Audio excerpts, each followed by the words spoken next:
commandos had to remain undetected for the whole time.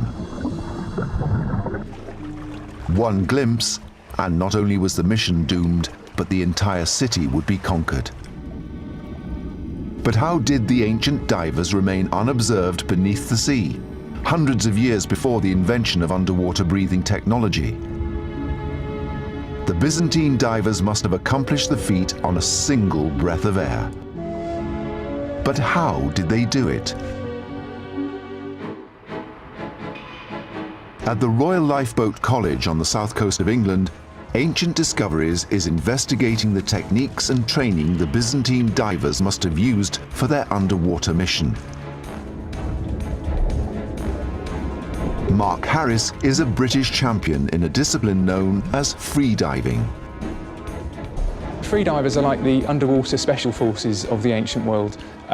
Today we've got things like frogmen who use rebreathers, but in those days, of course, they didn't have that equipment. They just had the ability to hold their breath. The advantage of having a freediver unit within a navy would really be the invisibility factor of being able to swim distances underwater and not be seen from the surface.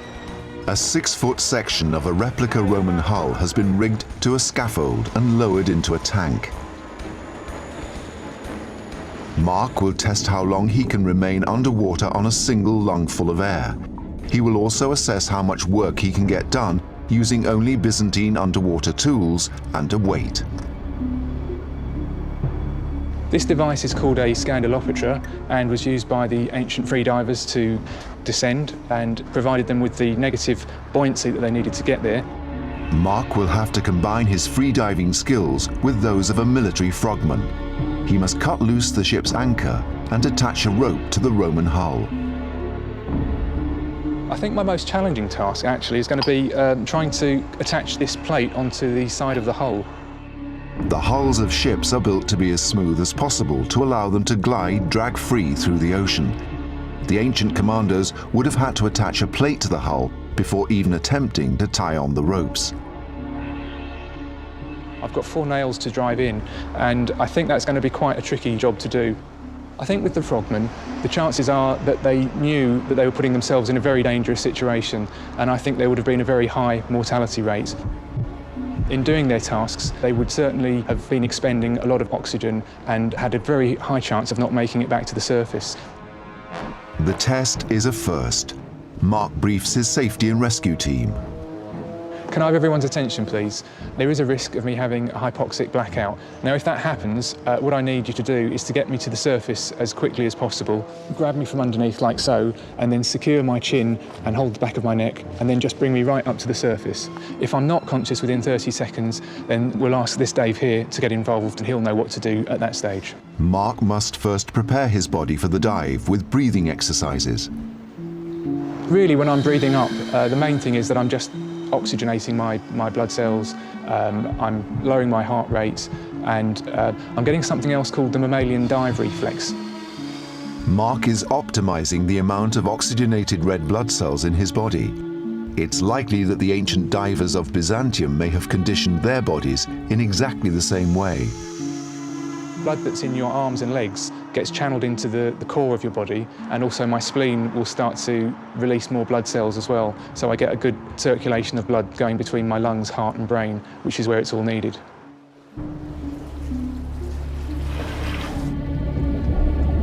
Mark's first task is to cut the rope holding the ship's anchor.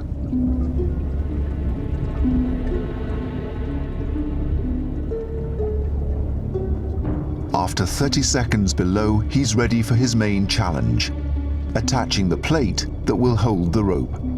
To replicate the ancient diver's experience, Mark must continue the next stage using the same breath. Without exertion, Mark can hold his breath underwater for over 6 minutes. But physical effort generates carbon dioxide in the bloodstream, and this could reduce the time he can hold his breath by over half. He has now been underwater for 2.5 minutes, pushing his respiratory system to the limit and creating the risk of a shallow water blackout. By now, the ancient diver's lungs would have been extremely painful, yet they needed to continue work, as coming to the surface would have risked being spotted. There are a lot of dangers associated with free diving, and the most significant is that of shallow water blackout, which occurs usually as the free diver is ascending to the surface. Now, on the way up, the lungs expand because as gases have less pressure exerted upon them, they occupy more space. Now, this has the effect of drawing out the remaining oxygen in the tissues into the lungs, and it is the loss of oxygen, or hypoxia, that causes the loss of consciousness. And there usually is no warning of this. After 4.5 minutes underwater, the anchor cable is cut, the plate is in place, and Mark has successfully attached the rope. A dozen divers could have attached 12 ropes on a single undetected breath. This would have been enough for the men on shore to pull the ships towards the land. Mission accomplished. Yes, that was definitely successful. I think it opened my eyes really to what the ancient frogmen would have been doing. Amazingly, holding one's breath for 4.5 minutes while performing physical exercise is 4 times longer than the average person can hold their breath while sitting still. By using this ingenious method, the Byzantines captured a significant number of Roman warships. But even this could not save their city. They had to leave the protective shelter of their city and seek food, and it was then that the Romans attacked and slaughtered them. The Romans captured the city and razed it to the ground. Byzantium was rebuilt by Rome, and it would again become the capital of the Roman Empire when Constantine converted to Christianity, and its name got changed to Constantinople, and it still stands today as Istanbul, that city that sits on the brink between East and West. In every era, special forces are called upon to fight in extreme situations. Andrew Lambert and Richard Windley are investigating a device that was made for another extreme terrain, the jungles of Southeast Asia. This specialist weapon saved an entire empire from total destruction. The jungle can be cramped and claustrophobic. There's no room to maneuver heavy infantry or large assault weapons through dense undergrowth and around massive tree trunks. Jungle warfare calls for stealth, silence, special weapons, and forces. You need special training, you need special equipment, you need special experience to fight effectively in the jungle. There is limited evidence from ancient Asia of a mysterious jungle superweapon, one that would allow special forces to operate in silence in the dense tropical undergrowth. Between the 9th and 15th centuries, the Khmer Empire ruled over great swathes of Southeast Asia. And its capital, Angkor, the largest city of the ancient world, covered 1,150 square miles, roughly the size of present-day Los Angeles. It was an ancient superpower. But in the 12th century, the Khmer Empire was nearly destroyed. A small rival kingdom, the Champa from present-day Vietnam, was growing in strength. Armed by the technologically advanced Chinese to the north, they marched into Khmer territory. A simple bow, as used on the back of their attack elephants, only had an effective range of 50 feet. But this was perfect when fired from a fast-moving elephant at a height of 15 feet. But jungle forces operating hundreds of years ago needed a weapon that could be carried and deployed in thick undergrowth, brought up silently into a firing position, and fired at a much greater range and with much more power than the simple bow. The ancient jungle elite forces superweapon was the double crossbow. Ancient Discoveries is investigating how this weapon became the key to how two superpowers fought to dominate a 500-year-old world order. Leading model maker Richard Windley has reconstructed this ancient weapon. So Richard, what we got here, it looks like 2 bows back to front. The idea is we can get a much longer draw with shorter bows so that these things can be useful in confined spaces in jungle warfare. On covert missions, the elite forces needed range to shoot at the enemy from a distance. To get range, they needed a more powerful bow. The way to make a bow more powerful is to make it bigger. But a bigger bow is too large and clumsy to deploy in jungle conditions. The answer was to double the power of the bow, not by doubling its length, but by its number, the double bow. That's the one thing that seems to make sense with this. Even if you don't get any more power than with a longer, simpler bow, the sheer fact that you can maneuver it through the jungle is going to give you that critical advantage. Well, that's right, and I think a sensible test would be to test one of the bows on its own, strung as a normal bow, and then set it up with the complete string in the double bow configuration, and then try it again and just compare ranges. The range of the double bow should be greater than that of a single bow, although the double bow's design might make you believe the opposite. The way the bowstring is wrapped around both bows produces a lot of friction that might lessen the power of the double bow. In a normal bow, one's arm simply pulls back the string. But in a double bow, the string must slide over the first bow to pull that back. The friction at this joint could easily make the expensive addition of a second bow hardly worth the effort. As the string slides over the arm of the second bow, it rubs against the wood. This again uses up valuable power that is not being utilized to project the arrow to its target. Right, well that draw is about 11 or 12 inches. The single bow shot goes 40 feet.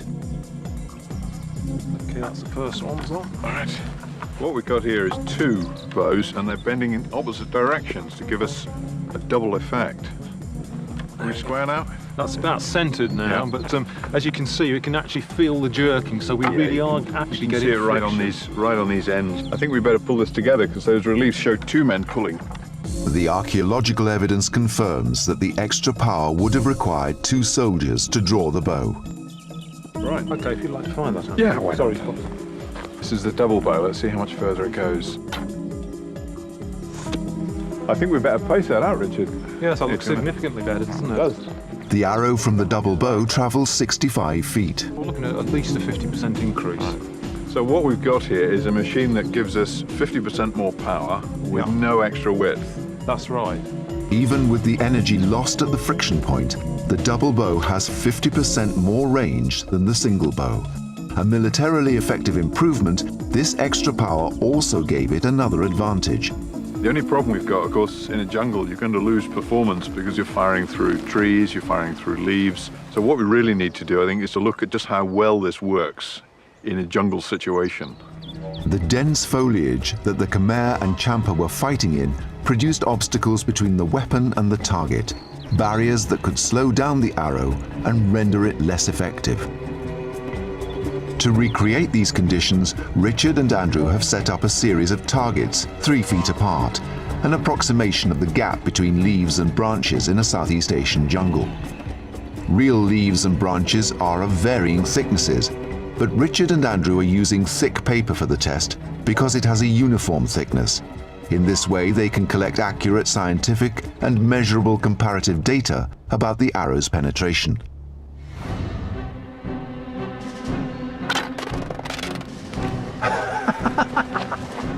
That was fantastic. The ripples we went through. That was brilliant. We've just gone through all 7 of them, straight through and out the other side with almost no loss of power. So, as a jungle fighting weapon, this really does work. It's going to cut through leaves, it's going to hit the target at the other end. So, good idea. To everyone's surprise, the bolt flies through every layer with insignificant loss of power. The tests have revealed why the double bow was so effective in the jungle. It achieved 50% more power and range than a single bow, without any addition to its length. It was silent. It could punch through leaves, and it could send its deadly arrow into a distant enemy target in a similar way to modern elite snipers operating in jungles today. With the new Chinese technology, the Champas gained a tactical advantage. They fought all the way into the Khmer capital and killed their king. But the mystery deepens. In spite of this elite weapon, we know the Khmer Empire defeated the Champa uprisings and thrived for another 200 years. Did the double bow have a beatable weakness, a mechanical flaw? The Khmer are one of the more intangible, tantalizing mysteries of history. This is a people who haven't left us any great written record. They've left us visuals, they've left us some enormous temple buildings with elaborate carved images on.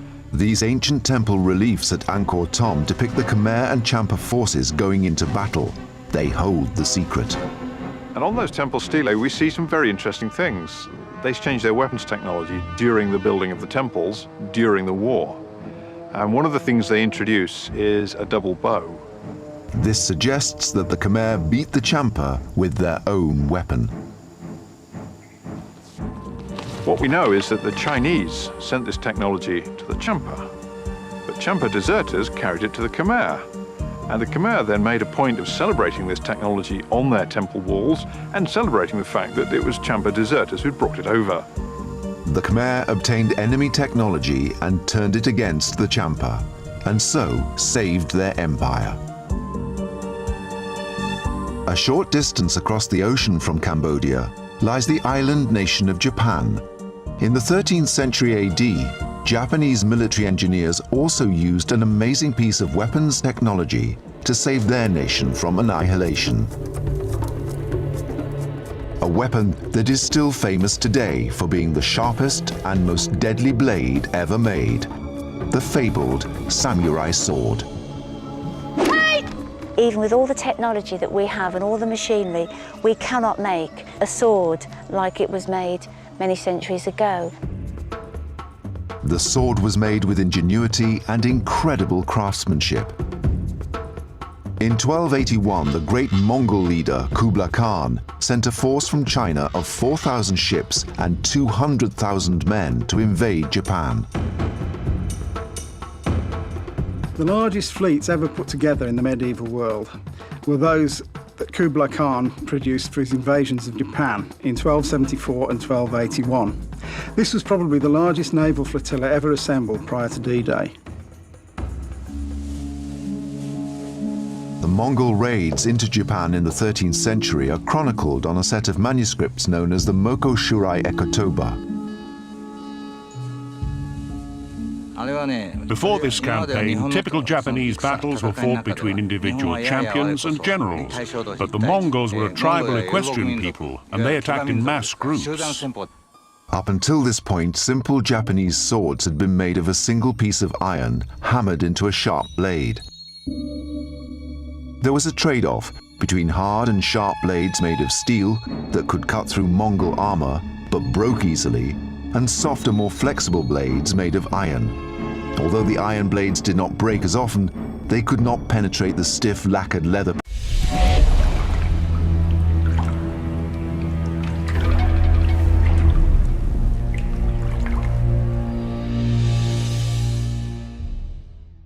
Protection worn by the Mongols.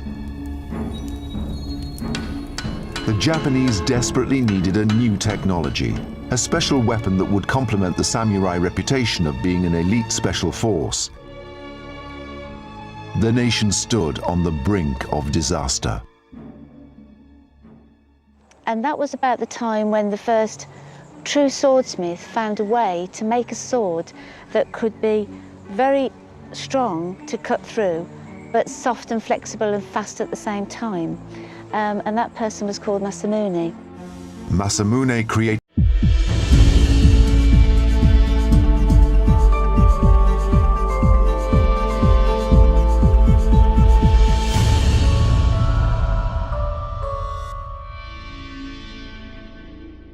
the hardest, toughest, and sharpest swords the world has ever seen. Faye is one of the highest-ranking female martial artists and swordswomen in the world. She is an advanced practitioner of Aido, the art of drawing the sword, and Tameshigiri, the art of cutting with it.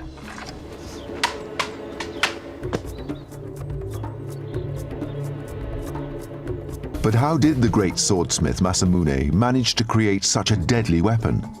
His genius was in combining the properties of hard and sharp with tough and flexible. The fabulous thing about Japanese swords is the way in which they combine iron and steel together.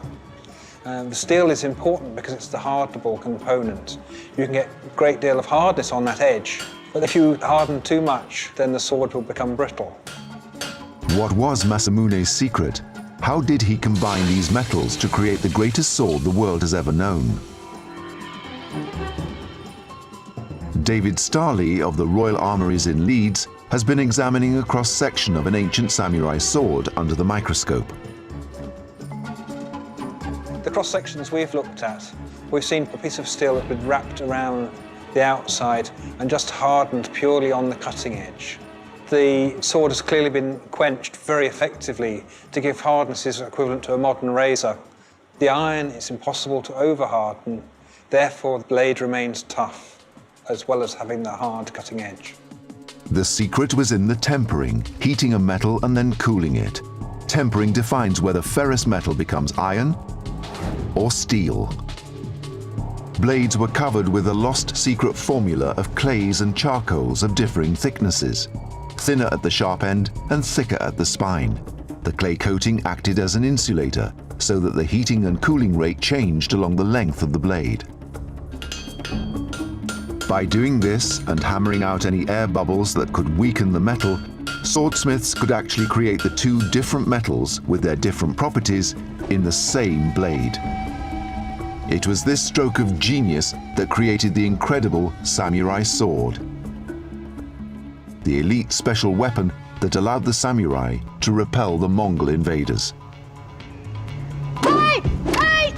The sword would go on to define their status as an elite force for the next 300 years and became the most legendary and deadly sword in the history of warfare. But the secrets of some ancient weapons can remain a mystery, even today. In ancient Rome, there's evidence that the army used dogs in war. But what was their training and how were they deployed? Ancient Discoveries is investigating the secrets of how elite Roman units might have unleashed their dogs of war.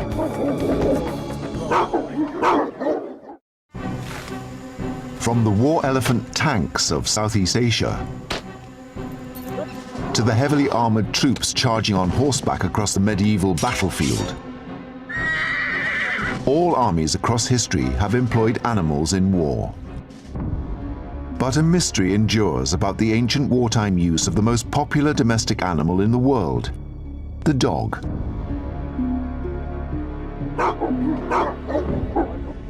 The canine tooth of a fully grown mastiff can reach up to 2 inches long. It's one of the oldest breeds of dog in the world, weighing up to 60 pounds. This makes such a dog an ideal special forces weapon.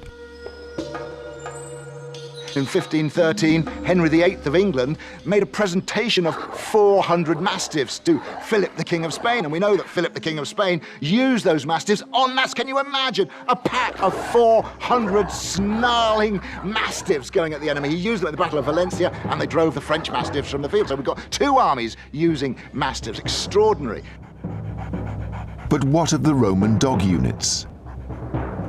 One of the most frustrating things about trying to look at dogs in the Roman military is the Romans just haven't written enough down for us. And the Romans, they write everything down. We know so many details about life in the Roman army, but not much about how they used dogs. We know they did use dogs, there's reference to dogs, and there are certainly images of dogs, and there are images of dogs in battle, but they don't tell us how. But on the column of Marcus Aurelius in Rome, there are clues as to how the Romans used military dogs. Marcus Aurelius was one of Rome's greatest emperors. He won several military campaigns against the barbarian tribes on Rome's northern borders, but was also a great philosopher whose writings are still studied today. He ruled between 161 and 180 AD. The column was commissioned to celebrate his achievements. There is one scene from the Marcus Aurelius column of this emperor, which shows 2 dogs together near military figures, including the emperor and so on. According to 17th century accounts describing the column, it illustrated an extraordinary tactic used in battle by Roman dog units. The dogs would be unleashed, and just as they arrived at the front rank of the enemy, Roman archers would let fly their arrows. It's a controversial theory. So that as the enemy lifted their shields to defend themselves against the arrow storm, then the dogs would come in and seize their legs. I don't think I've ever heard such implausible, ridiculous nonsense in my life. It just doesn't begin to be a possibility. The risk of your own dog being hit by the arrow storm if it was just a few feet short, it doesn't begin to make sense. So that doesn't help us. Unfortunately, in the course of preservation and restoration of the columns since the 17th century, these scenes have been erased, so ancient discoveries cannot verify this evidence. Since we don't know the answers, we need to go to Italy ourselves. Mike Loades has traveled to Rome to investigate the last remaining breeds of this ancient dog. Dogs like these could have been bred by Roman military dog handlers. These are Mastiffs. They're sniffing me. I hope they're not checking out their next meal. They're not pet dogs. These are our guard dogs. They're big, ferocious, brave, fierce dogs. And they're the sort of dogs that might have been around in ancient Rome. Certainly, Roman writers such as Pliny talk about big dogs that were around in the ancient world that were used in battle. He talks about them having troops of dogs. So, I mean, this is intimidating enough, just having half a dozen here with a handler. But imagine a great troop of dogs slathering and snarling and coming for you. Huge value for intimidation in a military sense. It takes almost superhuman strength to rein in 5 massive dogs. Is this a clue as to the size of a unit under one dog handler? This is an extraordinary feeling. They've just given me these 5 Mastiffs to hold, which I think can pretty much do as they like, and they pretty much are doing as they like. But I think a trained handler, probably with a big stick, because the Romans weren't terribly friendly to their animals, could probably take 4 or 5 on a leash like this and go in. So they're not taking them as one. I see this as a handler going in with a whole fistful of Mastiffs to intimidate and take out the enemy.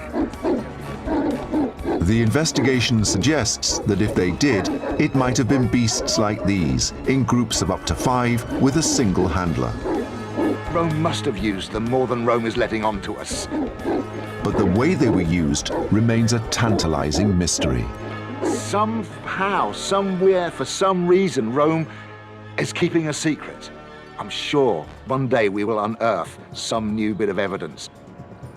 We just need one more clue to tell us what did the dog do for Rome. As yet, there is no archaeological evidence about canine special forces. However, vast amounts of historical evidence does exist about the samurai, those elite warriors of antiquity. Although even with them, there remain some intriguing mysteries, and startling facts can still be uncovered. Yes, they had swords, but it wasn't their weapon of first choice. Their principal weapon was the horse and the bow. They were mounted archers. And in the age of the horse and the bow, where for centuries this ruled the battlefield, certain elite warriors, bodyguards and messengers had a device called a horo. It was a special kind of flag, and allegedly it could stop arrows. Ancient Discoveries is investigating this implausible protective device. Can a team of leading experts unravel the mystery of how a simple piece of fabric was able to protect the samurai from a hail of arrows? Often outnumbered, relying on surprise and speed, special forces depend on superior equipment to carry out and survive their mission. In the ancient world, it was no different. Elite warriors wore the best protection they could afford. Perhaps the most extraordinary is what appears to be nothing more than a silk bedsheet. It's known as the horo. It's shown in illustrations in the many ancient texts that chronicle the clan wars that ravaged Japan through the Middle Ages. At the beginning of the 12th century, the Minamoto and Taira families struggled to dominate Japan. Over 5 years, they clashed in a series of battles known as the Genpei Wars. A screen depicting the Battle of Ichinotani shows some Minamoto samurai wearing the horo. The Horror was a cape worn by elite troops and decorated with emblems to indicate status or allegiance. But a mysterious secondary use is indicated by its translated name in English, arrow catcher or arrow entangler. In its time, the arrow was the deadliest distance weapon on the battlefield. The elaborate dress of commanders and elite troops made them distinctive targets. In terms of sort of application, arrows and bullets fill the same niche in warfare. But in terms of the sort of materials that you might use to stop them, they're slightly different. Armor to protect against arrows was generally made of a hard, impenetrable material like metal or lacquered leather. So how could a piece of silk tied on with string give anywhere near the same level of protection? 3D analyst James Dean is investigating the physics of how a simple piece of cloth might stop a deadly arrow moving at over 80 miles per hour. And as the samurai is riding along, this layer of silk is billowing out behind him. And if we look at the fine structure of the silk, we can see that it's very fine weave, which has two advantages. One, it's a very soft material, which means that the material will envelop the arrow. And secondly, it means that it's the tight weave prevents air getting through it. So it means that when we try and move it, it's creating a lot of drag and it's trying to resist that movement. And if we go back to the wider view, we can see what happens when we release an arrow into the structure. And if it goes in there, then as soon as we make contact here, we can see that the fabric is deforming and it's completely enveloped the arrow. And instead of just the tip of the arrow creating a very sharp contact point, here we can see that there's lots of points of contact. The material is completely wrapped around the head of the arrow, and the shaft and flights are also causing drag. And this means that the arrow and all of its kinetic energy are now trying to drag the material along with it. And by the time we get close to the rider, we can see that the kinetic energy is completely dissipated and the arrow falls to the ground before it's made contact. But did the masters of the battlefield trust their lives to this theory? So, Richard, let's see what you've done with this. Aha! That looks like a Horror to me, but I don't think that would work. This is like a lampshade. That material is so taut. Yeah, well, we think this is the last version of it in its sort of ceremonial form. So that's imitating the billow when you're standing in a parade static. And this one's cotton? This one's cotton. And of course we can see here the Japanese heraldry here. So I mean that's the other function of this. Yes. I mean it is an identifier. So if we've got to simulate that on the back, that's a heck of a lot of material to billow, isn't it? It is quite a lot of material. I mean, I can just feel the weight of this. We're going to need a bit of a supercharged horse to get that to billow out. But there are translations that I've read that say cotton, but others that say silk. The silk one's a very different beast altogether, much, much lighter. Oh, God, this is more akin to sort of modern or 20th century parachute silk. It needs very, very little air movement for that. Oh, look at that, there we go, there. Samurai airbags, that's what we need, that's fantastic. I can see it functioning. What I can't really see is I can't see it stopping an arrow. What do you think? Well, one wouldn't think that would have any resistance to an arrow. It doesn't seem very likely, does it? It doesn't. Well, I think the first thing to do is to test it, and I think not on me, so wind machines, what's occurring to me. Mike has brought his samurai bow to the Ancient Discoveries testing ground.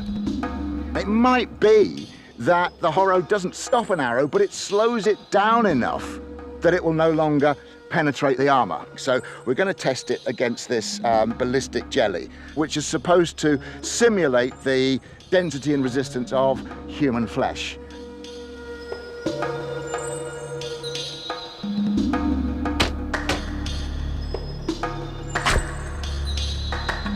This, that really does seem to have gone in quite, oh, look at that, really quite a long way. So that's a killing wound. Let's see if the Horror will save my life. Silk is a famously light and strong material, but can it stop an arrow flying at 80 miles per hour? Testing his archery skills, Mike is surprised to discover an unanticipated feature of a Horror billowing in the breeze. But if you look at it now, it's sort of dancing. And especially with the Mon, that's the heraldry on the back, is dancing about. So what would be a good aiming point for an archer is now confusing him considerably. That's actually very difficult to aim at.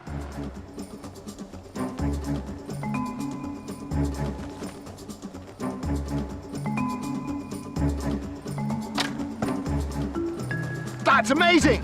You can see it's worked! This is completely unbelievable. And what would you call that? You call it entangled. I would call it entangled, but also a stop. Yeah. I mean, it completely exceeded my expectations. I'd say the point's still gone through, but I mean, it's the shaft. It's stopped the shaft. It's extraordinary. It's genuinely surprising. It really is, isn't it? See, that's a sort of an armour-piercing little, narrow bodkin-y type arrow, because he would be wearing armour. The next test is to try a big broadhead, a cutting head. Maybe the broadhead will cut the silk. Pretty good, I think. Look at that. It's done what I predicted. It has cut through the silk.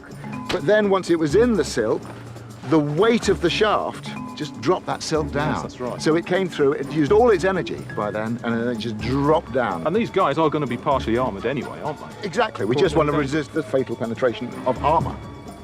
An ancient warrior fleeing for his life would have been lucky to have had only one arrow to contend with. Mike and Richard are building up a picture of how the Horo would have protected a rider from numerous arrows fired from various angles and ranges.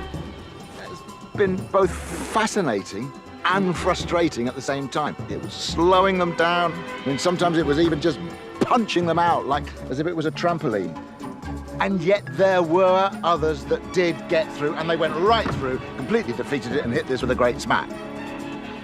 The Horo in Mike and Richard's test successfully deflected 70% of the arrows fired at it. Mike feels this is an acceptable success rate for such a light and mobile protection, and good enough for him to test it in person. He will replicate the experience of a samurai warrior 700 years ago, on horseback, being chased by a cavalry archer. It's going to be interesting. I've never heard of anyone ever trying this experiment before. It may work, it may not. It's a piece of material. It should, to me, the arrow should defeat it. But the Japanese had it for a long time. That gives an idea it has an effect. To ensure the safety of the horse, the arrows have been blunted.